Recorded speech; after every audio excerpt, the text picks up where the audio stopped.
Last formula है distance between two parallel line.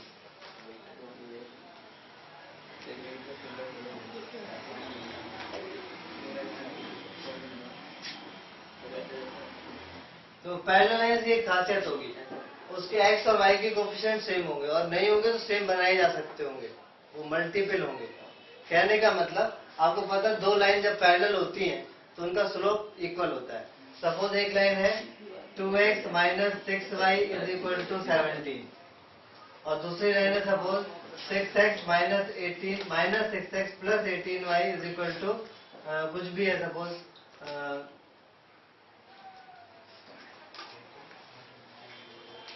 कुछ भी है, सपोज 45 मान लो, ठीक है। तो ये दोनों लाइन पैरेलल है। पता है कैसे पैरेलल कब होती है?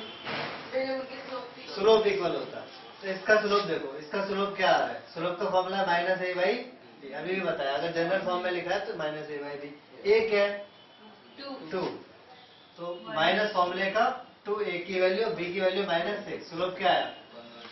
1/3। इसका स्लोप देखो 1/, माइनस ए क्या है? माइनस 6, ये प्लस 6 हो गया। बी क्या है? 18, 1/3। तो देखने में अलग जरूर लग रहा है, स्लोप इक्वल है। तो मैं ये कहना चाहता था, दो लाइन अगर पैरेलल हैं तो उनका स्लोप इक्वल होगा, और स्लोप इक्वल अगर होगा तो एक्स वाई कोफिशिएंट सेम होंगे, और नहीं भी होंगे तो सेम बनाए जा सकते होंगे। अगर मैं इस इक्वेशन को -3 से इंटू कर दूं, इंटू बाई -3, तो क्या आएगा? -6x plus 18y is equal to 51 minus का। यानी कि अगर दो लाइन पैरेलल है तो उनके कोफिशिएंट या तो इक्वल होंगे, और इक्वल नहीं होंगे तो प्रोपोर्शनल होंगे। प्रोपोर्शनल का मतलब रेशियो सेम होगा, और कोई ऐसा नंबर जरूर होगा जिसको इंटू करने से दोनों की इक्वेशन में एक्स वाई के कोफिशिएंट सेम। कांस्टेंट अलग हो सकता है, पर स्लोप में सी का यूज नहीं होता, ए और बी का यूज होता है। तो ए और बी के कोफिशिएंट सेम बनाए जा सकते हैं अगर वो दोनों लाइन पैरेलल है।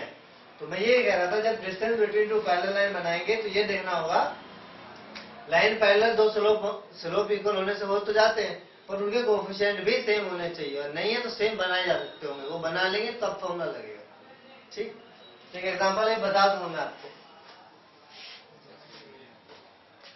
तो देखो, अगर दो पैरेलल लाइन है तो एक की इक्वेशन अगर ax plus by plus c1 is equal to 0 है, तो दूसरे की होगी ax plus by plus c2, क्योंकि a और b तो सेम होंगे ना, स्लोप सेम होगा ना, पैरेलल है, तो minus a by b minus a by B.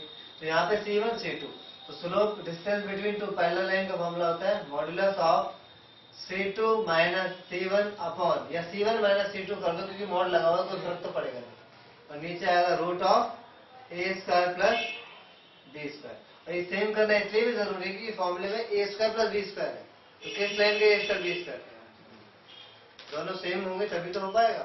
एक एग्जांपल मैं बताता हूँ आपको। Suppose 3x plus 5y minus 7 is equal to 0। Distance निकालना है, find distance between this line and 3x plus 5y, इसको 4y कर लेते हैं,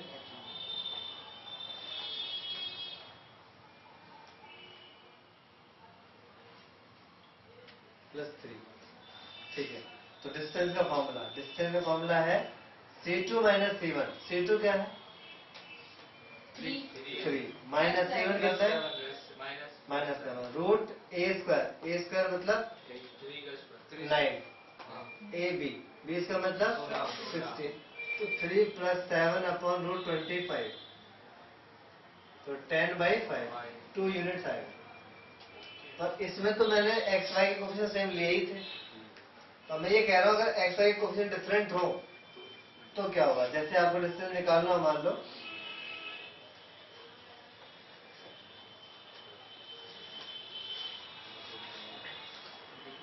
(6x प्लस 8y) या -8y इज इक्वल टू, या इज इक्वल टू नहीं, -4 इज इक्वल टू 0, और दूसरी इक्वेशन सपोज है -12x plus 16y plus 17 is equal to 0। इन दोनों के बीच में निकालना है।